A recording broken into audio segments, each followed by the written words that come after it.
ఒక కుర్రాడు 14 ఏళ్లకు చరిత్ర సృష్టించాడు, ప్రపంచం దృష్టిని ఆకర్షించాడు.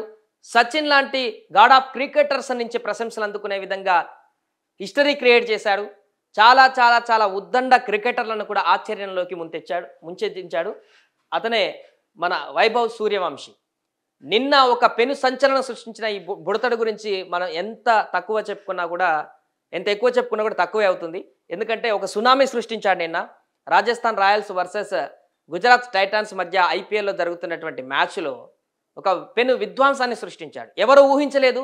ఒక 14 సంవత్సరాల పిల్లోడు, మూతికి మీసం గడ్డం రానైనటువంటి ఒక పిల్లోడు, స్కూల్కి వెళ్ళేటువంటి పిల్లగాడు, ఇంకో రకంగా చెప్పాలంటే స్కూల్కి వెళ్ళేటువంటి పిల్లగాడు సమ్మర్ హాలిడేస్లో ఏదో ఒకేషన్కి వచ్చినట్టు వచ్చి ఐపీఎల్లో ఆడి అరంగేట్రం చేసి మొదటి మ్యాచ్లోనే అందరి దృష్టిని ఆకర్షించి మూడో మ్యాచ్లోనే విధ్వంసాన్ని సృష్టించి రికార్డ్స్ అన్నీ తిరగరాశాడు. ఒక రకంగా 35 బంతుల్లోనే సెంచరీ.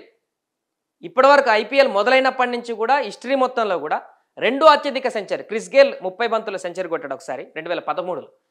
ఆ తర్వాత మన వైభవ్ సూర్యవంశీ 35 బంతుల్లో సెంచరీ నమోదు చేసి హిస్టరీ క్రియేట్ చేశాడు. ఇక ఇండియా క్రికెటర్స్లో అయితే తనే ఇంకెవరు చేయలేదు. 35 బంతుల్లో ఇంతవరకు ఎప్పుడు ఎలాంటి సెంచరీ కూడా నమోదు కాలేదు. ఈ బంతుల్లో 35 బంతుల్లో చాలామంది పెద్ద పెద్ద క్రీడాకారులు ఉన్నారు మన దేశంలో. అంతర్జాతీయ స్థాయిలో ఆడినటువంటి విధ్వంసకర బ్యాట్స్మెన్ సేవాగ్ లాంటి వాళ్ళు, యూసుఫ్ పఠాన్ లాంటి వాళ్ళు, హార్డ్ హిట్టర్స్ సూర్యకుమార్ లాంటి ఎవ్వరికీ సాధ్యం కాలేదు. రోహిత్ శర్మ కూడా సాధ్యం కాలేదు. సింపుల్గా మూడో మ్యాచ్లోనే అరంగేట్రం చేసినటువంటి మూడో మ్యాచ్లోనే తన ప్రతాపం చూపించాడు. కేవలం 35 బంతుల్లోనే సెంచరీ నమోదు చేసి ఒక రకంగా ఆయన సెంచరీ కొట్టిన తర్వాత స్టేడియం మొత్తం హోరెత్తిపోయింది. అందరూ లేసారు. ఒక్కసారి స్టేడియం మొత్తం లేసారు. రాహుల్ ద్రావిడ్తో పాటు ఆపోనెంట్ టీం జీటీ కూడా మొత్తం ఆ టీం మొత్తం లేసింది. అక్కడ గ్రౌండ్లో ఆడుతున్నటువంటి ఫీల్డర్ అందరూ కూడా వచ్చి సెకండ్ ఇచ్చారు. అంత అద్భుతమైనటువంటి బ్యాటింగ్, కళ్ళు చెదిరేటువంటి బ్యాటింగ్. భవిష్యత్ క్రీడాకారుడు ఇండియాకు అనేటువంటి ప్రశంసలు ఇప్పుడు అందుకుంటున్నాడు. ఈ విజృంభణ చూసిన తర్వాత భారత్లో ఎలాంటి క్రికెట్ క్రీడాకారులు ఉంటారు, వెలికి తీస్తే ఎట్లాంటి వజ్రాలు బయటకు వస్తాయనేటువంటి చర్చ ఇప్పుడు మొదలైంది.